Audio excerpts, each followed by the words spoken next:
இந்த சவுச்சவ் மோர் எப்படி பண்ணுறதுன்னு பார்த்துருவோம். இப்போ நம்ம இங்கே பாருங்கள், நான் ஒரு சவுச்சவ் எடுத்து வச்சுருக்கேன். இதில் நான் அரை சவுச்சவாக தொலி சீவி எடுத்துகிட்டு வரேன்.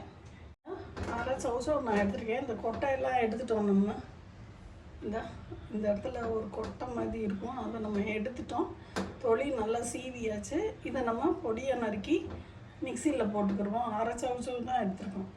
இப்போ நம்ம சவுச்சவ் நறுக்கி வச்சுருக்கோம். இதை நம்ம மிக்சியில் சுற்றிக்கிடலாம். இந்த சவுச்சவை மிக்சியில் போட்டுக்கிடலாம். நம்ம சவுச்சவை இந்தளவு நம்ம அடிச்சிருக்கோம். தயிர் எடுத்துகிட்டு வந்துடலாம். நான் தயிர் எடுத்து வச்சுருக்கேன். இங்கே ஒரு டம்ளர் எடுத்து வச்சுருக்கேன். இந்த தயிர் ஒரு கப் நம்ம ஊற்றிக்கிடுவோம்.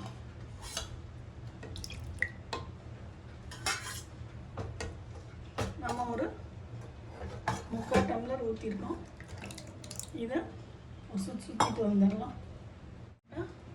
நம்ம சவுச்சவும் தயிரும் சேர்த்து அடிச்சிருக்கோம். இதுக்கு நம்ம 2 டம்ளர் தண்ணி ஊற்றிக்கிடலாம். இந்த சவுச்சவ் மோரை இதில் ஊற்றிக்கிடலாம். இதில் அதான் 1 டம்ளர் தண்ணி ஊற்றி சுற்றிக்கிடலாம். இதில் இன்னும் நம்ம உப்பு போடலை. அந்த தண்ணியிலே போட்டு ஒரு சுற்றி ஊற்றிக்கிடலாம். உப்பு போட்டு அந்த தண்ணி அதை ஊற்றிக்கிடுவோம். உப்பு நிற்கிது, அதனால் இதிலே தண்ணி ஊற்றி சவுச்சவ் மோர் ரெடி.